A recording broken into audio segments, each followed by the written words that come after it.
আমার প্রিয় বন্ধুরা, চলে এসেছি আমি রোমা আরেকটা নতুন ব্লগ, নতুন একটা দিন, নতুন একটা সকাল, সুন্দর একটা ব্লগ নিয়ে। আশা করছি কিন্তু তোমাদের বেশ ভালো লাগবে। আর আমি তো চেষ্টাটা তো অবশ্যই করছি তোমাদের যেন ভালো লাগে। তাহলেই শুরু করলাম। তো সবার প্রথমে বিছানাটাকেই তুলে নিচ্ছি। তো বিছানাটা আমার মোটামুটি উঠানো হয়েই গেছে, তারপর থেকেই তোমাদেরকে শেয়ার করলাম। আজকে একদম পুরো বিছানা থেকেও শুরু শেয়ারটা করিনি। আর পুপুন তো এদিকে খেলছে, আর এদিকে দেখতে পাচ্ছ এখানে পুপুনের আর পুপুনের পাপার দুজনের মিলে খাবার দাবার রেডি হচ্ছে। আর এদিকে প্রথমে ছানা বানিয়ে নিচ্ছি। তো ছানাটা দিয়ে দিব বরমশাইকে।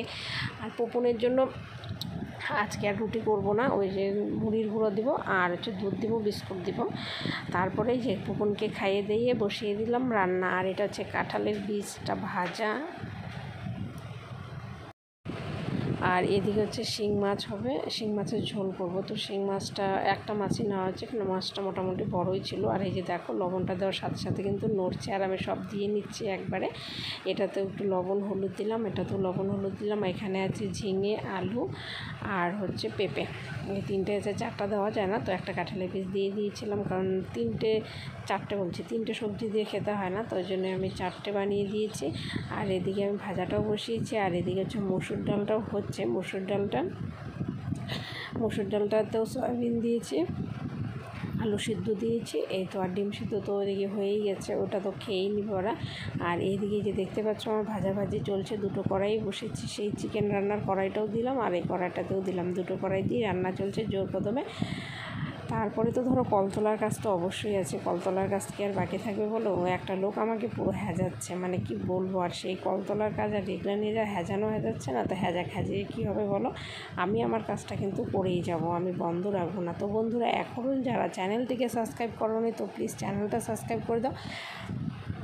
সাবস্ক্রাইব করে বেল আইকনটি প্রেস করে দাও, নাহলে কিন্তু নোটিফিকেশান যাবে না। তো বন্ধুরা দেখতে পাচ্ছ আমি কিন্তু ডালটা নামিয়ে নিলাম। তো নামিয়ে নিয়ে এখন কড়াইটা একটু ধুয়ে নিচ্ছি। আরেকটা যে ন্যাকড়া ছিল সেটাও আবার খুঁজে পাচ্ছিলাম না, তার জন্য হাত দিয়েই ধুয়ে ভালো করে মুছে নিলাম একদম কড়াইটা, তাহলে আর পুড়বে না। আর পুড়ে গেলে মাছতে কিন্তু খুব ঝামেলা, মানে একদম নাজেহাল অবস্থা হয়ে যায় আর কি। তো কড়াইটা গরম হয়ে গেছে, ওই জন্য আমি একটু তেলও দিয়ে দিলাম। তো তেল দিয়ে আরও যে শুকনো লঙ্কাগুলো দিয়ে দিচ্ছি। তো আর পেঁয়াজ সম্বার দেবো মুসুর ডালে, তোমরা জানোই যে পেঁয়াজটাই সম্বার দিয়ে আর ভালো লাগে, পেঁয়াজ সম্বারটাই। আর আমি যখন এই খুন্তিটা এখানে নিচ্ছি, দেখছি একটু তেলটা কালো কালো হয়ে যাচ্ছে, মানে কেমন একটা লাগলো, মনটা বেশ খারাপ হয়ে আসছে রান্নাটার দিকে। তো ভাবলাম না, এটা অতটাও দিব না, তো এখন আমি মুছে নিব। তো এরকম করে ভাবতে ভাবতে দেখো এই আমার ডাল কিন্তু সম্বার দেওয়া হয়ে গেছে, পেঁয়াজ ফোড়ন হয়ে গেছে, ভাজা হয়ে গেছে, পেঁয়াজটা একদম লাল হয়ে গেছে, শুকনো লঙ্কা দিয়েছে সেটাও ভাজা হয়ে গেছে। তো দিয়ে দিলাম, হয়ে গেল ডাল সম্বার। তো এখন আছে এই যে ডালটা আমি এখন নামিয়ে নিলাম। তো আমার ডাল হয়ে গেছে। তো এখন এটাকে আবার সেই হাত দিয়ে ধুচ্ছি, তারপরে এটাকে ধরে মুছে নিব কড়াইটা মুছে নিয়ে তারপরে আবার বসিয়ে দেবো। আর হালকা করে ঝালনাটা খুললাম, বেশি একটা খুলিনি, কারণ একদম রাস্তার সাথে, মানে কি বলবো। আর আমার রান্নার ছ্যাঁচড়ানের শব্দ একদম সব রাস্তার লোকজন শুনতে পারে, মানে এতটাই রাস্তার পাশে, তো আমার একদমই খুলতেও ভালো লাগে না, শুধু হালকা একটু খুলি। তো মাছটা একটু আমি খুন্তি দিয়েই মেখে নিলাম, কারণ মাছের যে একটা আষ্টে গন্ধ একদম ভালো লাগে না। একটা কলপারে গিয়ে হাতটা না দিলে ভালো লাগবে না, অল্প জলে হাত দিতে একদমই ভালো লাগে না। তো এই যে দেখতে পাচ্ছ তেল গরম হয়ে আসছে। তো এখন আমি দিয়ে দিব মাছটা। তো মাছটা ভাজা হলে তারপর আর একটু গরম হোক ভাবছি, ঠিক আছে, একটু গরম না হলে ভালো লাগবে, পুড়ে যাবে, মানে লেগে যাবে আর কি, পুড়ে তো যাবে না, লাগবে, তো লাগাটাও ভালো লাগবে না। আর এই যে দেখো মাছ দেওয়া আমার হয়ে গেছে। তো এখন আমি এই যে একটু জিরের গুঁড়ো আর একটু জল দিয়ে দিচ্ছি। তো জিরের গুঁড়োটা একটু মানে নরম হয়ে যাবে, তাহলে কি ওই যে মশিতে দিয়ে দেবো আমি ওটা আর কি, সবজিতে দিব, অল্প জিরার গুঁড়ো দেবো। আর লঙ্কা একটা গোটাই দিব, সেটা আর কাটবো না, কারণ পুপুন আর ওর পাপা দুজনে মিলেই খাবে, যেহেতু একজন ঝাল লাগবে, একজনের ঝাল ছাড়া হবে, দুজন দুরকম সদস্য আছেন, তো দিতেই হবে আর কি। আর এদিকে মাছ ভাজা দেখো হয়ে আসছে, আর গ্যাসটা একদম কমিয়েও দিলাম। তো কমিয়ে দিয়ে মাছটা ভাজছি। আর আজকে কিন্তু একদম সেই রান্না বাড়া চলছে, মানে কখন থেকে যে চলছে, আজকে প্রচুর টাইম লাগলো একদম। এতটাও রান্না করি না, আমি হালকা রান্না করি। আর কি একটা হয়েছে বলো কত, এটা খাওয়ার সময় তোমার বললো যে এটাতে একদম লবণ বেশি হয়েছে। রান্না না করলে যা হয় পরিস্থিতি, ডালে হয়েছে লবণ কম, তরকারিতে হয়েছে লবণ বেশি। তাই আমি বললাম লবণ নিতে হবে না, তুমি ডাল দিয়ে মেখে তরকারি দিয়ে খেয়ে নাও। তো কী করবো বলো, হয়ে গেছে, বেশি তো কিছু করার নেই, ওটা তো আমার দোষ ছিল না বলো। আমি তো আর ইচ্ছাকৃত ভুল করিনি, ভুলটাকে কেউ ইচ্ছাকৃত করে, হয়ে গেছে ভুল, আর কিছু করার নেই। আর এই যে দেখো সবজিটা একদম মজে আসছে। তো আলু, ঝিঙে আর হচ্ছে পেঁপে তোমাদেরকে বলেইছি যে এখানে এটুকু সবজি আছে, তো এটা দিয়েই রান্না করছি।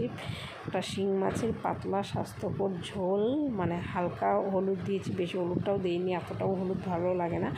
আর যেহেতু জন্ডিসের ভাব আছে, এটা তো তোমাদেরকে বলেইছি, তো সেই জন্য বেশি একটা দেওয়াও ঠিক না। কিন্তু ওটা তো এখনও জন্ডিসটা কমেও গেছে, তবুও আমি একটু কমই দিলাম, বেশিটা ভালো লাগছে না। আর এটা ঝোলটা ফুটলে তো আমি শিং মাছটা দিয়ে দেবো। আর সবজি সব কিন্তু সেদ্ধ হয়েই গেছে আর কি, আর বাকি নেই, এখন হালকা শুধু ফুটবে। তো হয়ে গেছে আমার ঝোল, মাছটা দিয়ে দিলাম। তো এখন আমি মাছটাকে নামিয়ে নেবো। আর এদিকে ডিম সিদ্ধ হচ্ছে, তো এটা হয়ে গেলে, ডিম সিদ্ধ হয়ে গেছে, আমি গ্যাসটা বন্ধও করে দিলাম। তো এখন ঝোলটা নামিয়ে নিলে তো এখন সব কাজ। আর পুপনের জন্য এই যে ঝোলটা আমি উঠিয়ে রাখছি, কারণ অনেক সময় কী হয় বলো তো, আমার মনেই থাকে না, লঙ্কা একদিন চটকে ফেলছিলাম, আর ছেলে আমার খেতেও পারেনি, কী অবস্থা, মানে কি বলবো। তো ওই ভুলটা যেন আর না হয়, তো তার জন্য আগের থেকেই সতর্ক হওয়ার উচিত। তো আমি আগের থেকেই হয়ে গেছি আর কি বলতে পারো বন্ধুরা। আর এই যে দেখো ঝোল হয়ে গেছে, ঝোলটা নামিয়ে নিলাম। তো এখন যা আছে আর কি পরিষ্কার করার, তো ওগুলো সব পরিষ্কার করবো এক এক করে। এখন আর কিচ্ছু রাখবো না। দেখলাম ডিমের বাটিটা বেশ ঠান্ডাই হয়ে গেল, বেশি একটা গরম নেই। তো আমি ডিমটা এখানে বসিয়ে রাখলাম, কারণ পুকুনকে পরে এটাকে আমি ছুলে দেবো। এখন আগে ট্যাসগুলো মুছবো, ডিমটাও একটা বাটিতেই রাখবো। পুকুন ডিম খেতে খুব ভালোবাসেন, তো একটু সার্ফ দিয়ে দিলাম। তো সার্ফ দিয়ে এখন পুরো ঘষে নেব, ঘষে পরিষ্কার করে নেব। যেহেতু আরও মাছ রান্না করা হয়েছে বলো, এটা কি আর রাখা যায়? আর আমার তো একদমই রাখতে ভালোই লাগে না, কারণ জল গরম হয়, পুকুরে দুধ গরম হয়, কেমন একটা যেন লাগে রাখতে। তো ওই জন্য সব কিছু একদম ভালো করে পরিষ্কার, আমি রোজ দিন গ্যাস মুছি। তোমরা দেখো, যদি ধরো একটু ভাত বা ডাল হলো সাইডে, তো একটু হালকা করেই মুছে নিই, কিন্তু বেশিরভাগ দিনটাই মুছে নিই। আর না মুছলে কি আর ভালো লাগে বলো, মাছটা আসলে তারপর ওটাতে আর কিচ্ছু করতে ইচ্ছা করে না, ওইভাবে রাখাই যায় না। তো হাতটাকেও একটু মুছে নিলাম ভালো করে, কারণ হাতটাও দেখি একদম সার্ফে আমার পুরো পিছলে হয়ে গেল আর কি বলো।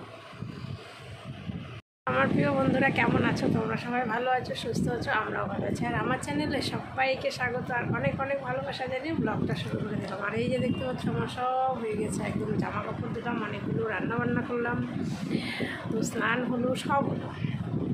শুধু বাকি আছে আমার খাওয়া আর পুকুনের স্নান করাটা দুপুরবেলাটা। তো দেখতে থাকো ব্লগটা, সারাটা দিন কী করি না করি, হাসি কান্না সুখ দুঃখ সবটাই শেয়ার করতে ভালোবাসি আমি তোমাদের সাথে।